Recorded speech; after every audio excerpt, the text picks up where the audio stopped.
我们现在一说研究人的心理情绪问题，都学西方的，殊不知中国人研究人的心理、精神、情感，要比他们深刻得多。我们强调了，首先有个神的概念，神是阳性的，它是伸张的，那么神也不是说一天到晚不休息，它也是在太阳出来的时候，它跟着伸张，到日入晚上的时候，它也要休息，或者叫部分休息。那么我们怎么分的呢？我们就把到晚上以后那个休息区的那部分神，我们给它起个名儿叫魂。但是到晚上你还有很多脏器要工作，你还要具备你一定的生理或者心理功能，那个还在工作的我们叫魄，或者确切的说，就是当然睡着了以后，它具备的所有功能背后主宰这些功能的那个神就叫魄。比如说你头一天吃完饭了，第二天早上又饿了，说明什么？整个在消化。对呀，是吧？也是一套功能。对，头天喝水了，第二天早晨起来小便了。对，那么失去这个魄力的人，就是表现为什么呢？要么就遗尿，尿床上了。满世界做梦，满世界找厕所，终于找见了，哗哗一尿床上了，失去了一个魄力。还有人睡觉打呼噜，呼噜也是跟魄力有关。对呀，人醒着为什么不打呼噜呢？你这个问题神在嘛，神在。对啊，醒着时候神，那么一部分神去休息了，靠魄去工作，他那个魄力又弱，那他就开始打呼噜。所以我们现在治疗打呼噜这个问题，不去揭示或者治疗它深层次的问题，老跟这个形体器官较劲，把那个肉切一下，小舌头切一下，这人不行，你指头肿了，没人说就把指头咔了吧？对呀，为什么这儿肿了你就要把它咔掉呢？那所以呢，治疗这个打呼噜是要从调魄开始喽。对。怎么调呢？这个魄我给大家举个例子，大家可能就能理解的深一点。我上大学的时候，我们在中医学院，我们也有西医的课程。对，我们做一个实验，就把那个青蛙先用一根铁丝伸到它脑子里面，给它绞了，脑死亡了。但这时候你把青蛙吊起来，这时候你用一个硫酸，就有腐蚀性那个硫酸纸片贴到青蛙的肚子上。这时候你猜呢？坏在你们年轻的时候干过不少这种坏事吧？所以阿弥陀佛。还有就是说，我们以前有一个法国学生嘛，他来我这儿先治病，后来我让他去学站桩嘛。他站完桩以后最大体会是什么？他说：“徐老师，我自打站完桩，我打篮球再没碎过眼镜儿。就是人这种本能的反应。你说我给你传个球，魄力强人啪就接着了，不需要想。”不用想这叫如有神助嘛。我们不要过脑子的嘛，你过脑子就慢了。他以前魄力不足，就是老是球砸到眼睛这儿上，手才伸出去，慢慢拍。站桩以后气足了，神也足了，或者我们叫回神了。所以刚才讲到这个治疗打呼噜，是不是就要用这种方法来？对，治疗打呼噜，我们中医最可爱的地方是什么？他讲这些都是玄的吧？对，但他都落实到你的肉身，而且能有效，it's work，所以它是科学嘛对吧？它是科学，那才it's work 是吧？我们中医讲晚上睡觉的时候呢，肝藏魂，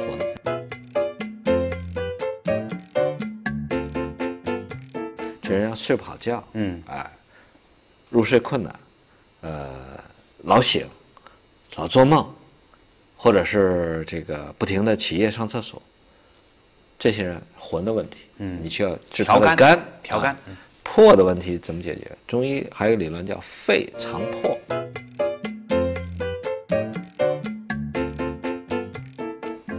你要调他的肺，而且在我们的经络穴位上，我们后背，有肺的腧穴，就是肺的气从那儿冒出来，肺腧边上就叫魄户，在哪个位置啊？第三胸椎棘突下旁开，也就是说，你这人失魂落魄的，失去了，那从哪儿失去？那魄从哪儿跑的？那儿有个门，魄户。真的啊？所以把那个地方堵住吗？堵住。对。拿什么堵呢？拿什么堵？艾灸啊。艾灸，其实艾灸不是把它熏开了吗？艾灸有一种收敛和封固的作用，针刺艾灸。中药都有补泻，你看它是虚症实症啊，给它用。那个魂呢，在肝的背腧穴啊，就是在第9胸椎棘突下旁开1.5寸是肝腧，肝腧边上就是什么魂门，把魂门一堵住，哎，这人就能睡着了。哎，你说拿一个5分钱硬币摁在上面，没用，没用，太凉。中国人是试验了多少代人，几千年以后得出个最佳的方法，泄热。比如说这人火太大了，我们用什么刮痧？对，针刺、砭石嘛。我们讲的《医法方医论》里面有，真正给他封固用艾灸，啊，烧多少壮，然后他就回神了。哎，是这样的话就能治疗那个打呼噜吗？哎，对，打呼噜呢，有些人我们讲，首先要调整饮食。中医有句话叫“脾胃是生痰之源”，肺是储痰之器。肺就是痰罐嘛。痰罐。对，也就是说，如果您老是那么一口一口的浓痰在那儿堵着，你发现人睡着是不会吐痰的。对啊，那痰它又在生产，那在哪儿待着？肯定就在这呼吸道、腔道里面待着。有人还是高低起伏有韵律的啊。所以你首先要把它的痰清走，在所有的物质就是能量方面，所有的问题都解决了，这个人还打呼噜，那就去调他的破了。所以中医里面最高境界大夫是什么？调神的大夫。一般来说，调神用什么方法呢？注油啊，也有一些音乐什么的方法，对不对？音乐就是能触动到您的心神的这套方法。所以你看繁体字的汉字这个药这个字哈，它下面既是一个乐，也是一个乐。所以我觉得音乐和快乐可能是最重要的药。用对了药就是乐，用错了就完蛋了。魂魄必具，乃成为人。这个魂魄必具呢，还有个数字问题。什么数字？3魂7魄。对，我们都知道广东有句俗语啊，叫三魂不见得七魄，上门金啪嚓啪，就魂和魄各有各的数量的。所以成为一个人很难的。要魂魄必具，就是说3个魂，分别代表着3个高级的我们就是精神层面上那个功能。最主要的一个魂叫胎光，胎儿的胎，光明的光，这是你的，我们叫本身，这个可不能丢，这个一丢，人就死了。中医是怎么判断人生死的？为什么有个成语叫行尸走肉？还能吃，还能喝，还能谈判，还能挣钱，但是已经死了，什么没了？魂魄必具，他丢了一个魂儿，丢了啥魂儿？胎光没了。第2魂叫爽灵。我们经常说灵魂，啊，或者还有人说幽灵，这个灵指什么？灵魂是指的人与天地沟通的那个本领，或者是人的那个机敏的那个反应程度。我们说这还是很机灵啊，就是说爽灵要丢了，这人智力很差。所以想提高人的智力的话，你要去治这个灵。中医也有好几个穴位带灵的，有灵虚，我讲了，对啊，胸口。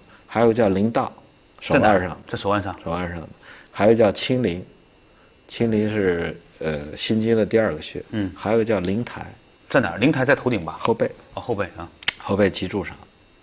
所以你说我们治小孩子，3岁看大，7岁看老，看这孩子机灵不机灵，聪明不聪明。